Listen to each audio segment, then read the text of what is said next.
Welcome to Stories of Transformation, an NRCDV radio podcast production. We are excited to bring you a new mini-series, Honoring Our Mothers.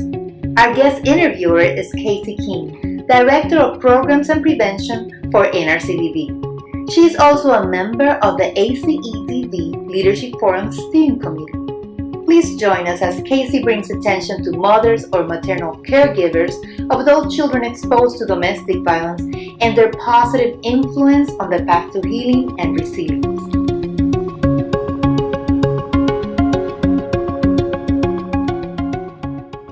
Hello, thank you for joining me. I'm Casey Keene. I am so pleased to be guest hosting for Honoring Our Mothers, the new Stories of Transformation podcast series from the NRCDV. Joining me today is Jonathan Yglesias, the Programs and Services Manager at the Virginia Sexual and Domestic Violence Action Alliance. Jonathan is also a prevention practice advisor for the NRCDV's PreventIPV project and a member of the ACEDV Leadership Forum Steering Committee, a project of the NRCDV established to amplify the voices and experiences of adult children exposed to domestic violence. Welcome, Jonathan. Hey, how are you? Good. I'm so glad that you could talk with me today. So today we're talking about our mothers or maternal caregivers who experience domestic violence. So Jonathan, let me ask you, when you think of your mother, what comes to mind? For me, it's a lot of things, and I know that the list at first might sound a little generic, but I think the first thing on the list is strength. She is an incredibly strong human.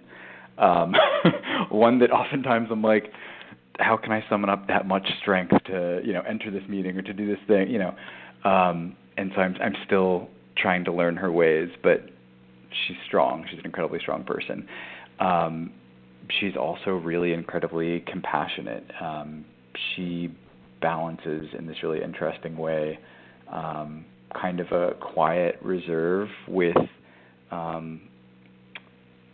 the ability to always do things for people without having to be asked, and show up at the right times and be the person that people turn to for all sorts of things. I guess if you're thinking about love languages, her primary love language was always was being present, was being the person to do all the things for all the humans. And that was one of the ways that she showed compassion and still does show compassion. And so she's got this kind of quiet, perceptive wisdom about her where she knows what you need, when, and how. She's a doer of all the things. And with that, I think she's also, she's got a quippiness about her and a degree of sarcasm that goes along with that I absolutely love, that I like to think has been passed down to me, hopefully. Yeah, I think you've got it. Yeah, so, she's lots of things. So when you think about your mom, and clearly all these wonderful things kind of come to mind, and I do feel that you embody many of these things, but I'm wondering, what lessons do you think you've learned from her and kind of watching her as she navigates the world and, seeing her strength and compassion? What are the lessons that you pull? I think one of the biggest things that I've been able to pull from her, and it maybe hasn't been an overt lesson or something that she's tried to be really intentional about, but she has kind of cultivated in me and my siblings this appreciation and ability to notice little things. And I think this initially showed up in very, tangible ways. So when I guess to give a little bit of backstory, when we were growing up in our home with an abusive alcoholic, one of the things that she always did was she made sure that we were incredibly engaged outside of school and outside of sports and different activities. But on the weekends, in order to kind of be out of that environment, we went on hikes and we explored the Shenandoah Valley, and we'd take day trips. And so with that, one of the things that she'd always do was point out, look at that tree. What do you think made that tree look that way? Oh, look at the snail. On our trips, it could just be in a normal, little park, like a county park, or it could be on a wonderful grand hike in the Shenandoah Valley. But one of the things she always did was point out these little things that I feel like most tweens and teens, which I was at the time, just really don't care about. We're like, right. Why are we going on another walk? What are we doing? But right. she'd point out these things and somehow do it in a way that didn't feel like it was trying to divert our attention or to be. It just wasn't phony. It was very like authentic and very much like, what do you think made this thing this way? And so I think I grew up with an appreciation for nature and a curiosity about life that maybe some of my other friends and peers didn't get in the same way, or they got from different types of lessons. I also got a fear of spiders. That's something I got from her. An incredible fear of spiders. So you weren't appreciating the spiders then. We didn't stop to appreciate No. We always the spiders. passed those, or we would notice those in order to step around them and have a very safe perimeter to go around them. Sure. But yeah, definitely. I think one of the biggest things that I learned, and it was through the activities that we did, and just through some of the things to kind of take up our time and be together and be present with each other, was noticing things in common. And I think that that's something that I've carried with me into adulthood, and that I think my siblings have as well.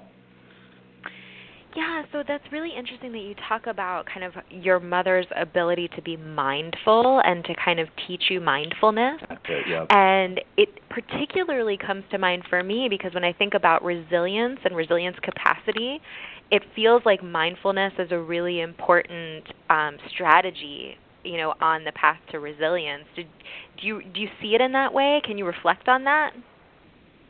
Yeah, I do. So, I think one of the things that she also kind of unintentionally did for us was helped us feel kind of grounded in our bodies. If you think through when you're working with a victim or survivor of violence, a lot of times there are trauma reactions that they have to seemingly normal things in the world, right? And so one of the things we do is coach people through, okay, what's the feeling that you're feeling?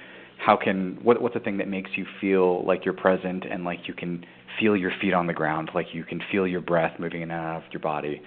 And I think that through these, she obviously didn't use those practices and she wasn't trained to be an advocate, but through the use of having us notice our surroundings and through the use of actually having us carry ourselves on trails through the forest, and be together and laugh together and maybe even sing the same song. Those things were things that grounded us in our bodies and I think connected us to each other and made us feel like we had people when maybe other parts of our life were a little bit chaotic.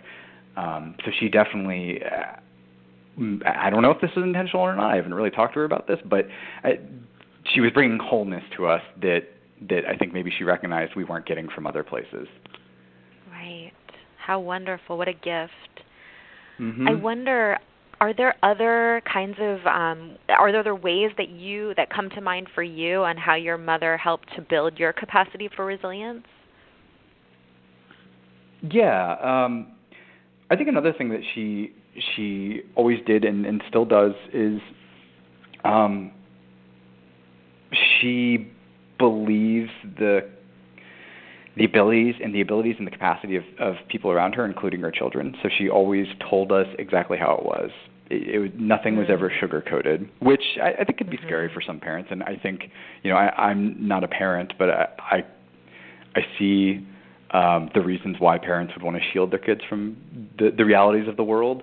Or maybe feel like there's a certain time to let people know about things. But she always trusted in our ability to have the full information and to ask the right questions and to be able to process that feedback with her.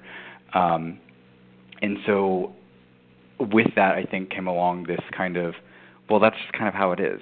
Life is difficult, or this thing is difficult, and sometimes that's how it feels, but we can do these things to kind of overcome that, or we can, we can find joy in other places. And so I think that kind of like this sounds weird. I'm not sure how this exactly builds capacity for resilience, but this is what I thought of. That kind of like life is difficult, this is how it is attitude. I think when it's coupled with an ability to always find a tune to hum, because we were always singing in the car on our ways to different places, and she was always singing in the kitchen, and there's always a tune everywhere. Or there's always an animal to care for. There is a neighbor who was trying to get rid of a dog or a guinea pig or something, and that would always come to us. So there's always a purpose for us, or there is a flower or a tree to appreciate. That, when coupled with this is how the reality looks right now, it allowed us to find joy in many different other places, and I guess not to really have to dwell with the things that felt like they were beyond our control. So we felt like we had control over other things, which is I think a key component of maybe building capacity for resilience, or at least coping with a situation that maybe maybe there is no answer to, that there's no way to fully grasp or to fully understand. Yeah, Jonathan, everything you're saying is really resonating with me right now, and I know that will also resonate with our listeners. And specifically, having had that experience of, trauma in childhood, and just, having those feelings about lack of control over what's happening, that's such a critical piece. To know that your mother was able to find ways to allow you to have control and a sense of purpose over your own destiny, just really feels so important. And I'm thinking too about, what you're sharing about how she trusted your ability to survive, to thrive, to navigate life, no matter what, came at you, and that in many ways, because she trusted you to be able to manage it, it seems like then you could trust yourself. Yeah. See, yes, you're saying all the right things. These are the things that I'm meaning to say. Yes. Yes. No, that is a perfect summary. It's a lot to take in, and it's so rich and so meaningful. So I think it's wonderful. I think that when we're talking about honoring our mothers, I mean, really, that's what you're doing today. So, when you think about how how you live your life and kind of the choices that you make now, how do you honor your mom in your daily life? How did she inform kind of the way that you live? Yeah, so I mean, it's hard to capture all of that in one answer, and so I'll try not to ramble here. But I think staying connected to those teachings, those things that allowed me to have an outlet to seek comfort and to feel like I have control over certain parts of my life, those are things that I still practice. I am a lifetime animal lover. I somehow in my adulthood, I don't think I've sought them out, but she was kind of the designated person in the neighborhood that you kind of dumped your unwanted animals off on. And I somehow have become the person who has a cat with multiple health issues and have rescued multiple dogs, things like that. So I feel very connected through that, and I think I, in a way, am honoring her in being a parent to some fur babies that have their own issues and maybe their own traumas that they're dealing with. So right.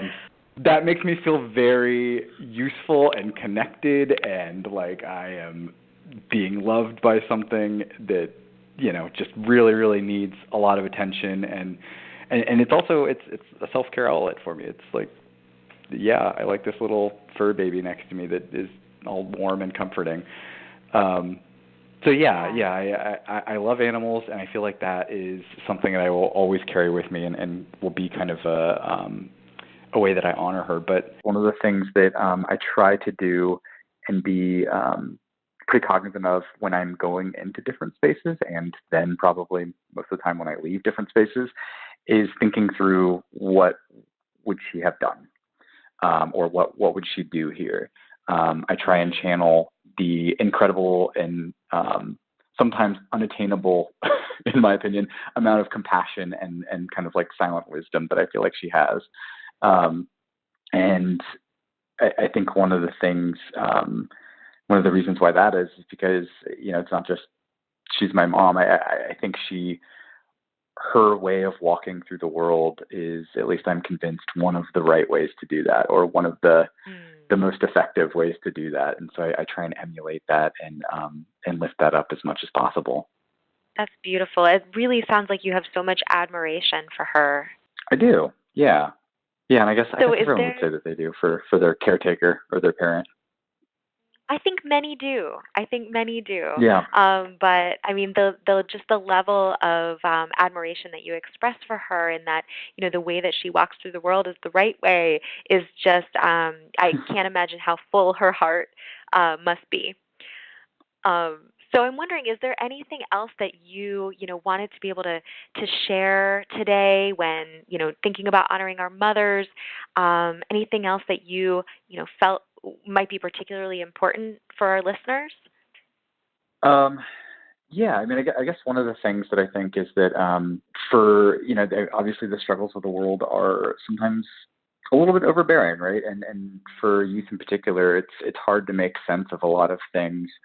Particularly when there are trauma experiences or things happening beyond their control in the world. But one of the things that I bring with me into adulthood is this belief that at least one adult, and hopefully as many adults as possible, on the side of a child growing up, or again experiencing trauma or experiencing adversity in some way, at least one person who's an adult who can support that child and love that child unconditionally and believe everything that they say and value everything that they say, is an incredible tool for resiliency.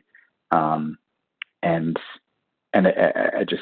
I wish that every child had many people in their corner, many adults in their corner who believe and feel that way about them. And I know that a lot really do. And I think it's a wonderful mission to try and be one of those adults in a child's life. Oh, that's beautiful. I couldn't agree more. Jonathan, thank you so much for spending this time with me today, for telling these really important stories for our Honoring Our Mothers podcast series. It has truly been wonderful to talk with you. Yeah, thank you so much for having me. This has been great. Thank you. So please stay tuned for more stories in this series from members of the ACDV Leadership Forum, and we'll say goodbye for now. You just listened to Stories of Transformation, an NRCDV radio podcast production. To learn more about the ACDV Leadership Forum, visit nrcdv.org/ACE-DV. If you are seeking support as a person who has been personally impacted by domestic violence, please call the National Domestic Violence Hotline at 1-800-799-7233. You can hear our other podcasts and access additional resources on gender-based violence and related topics at nrcdv.org. NRCDV radio podcasts are brought to you by the National Resource Center on Domestic Violence and supported by the U.S. Department of Health and Human Services, Administration for Children and Families, Family and Youth Services Bureau.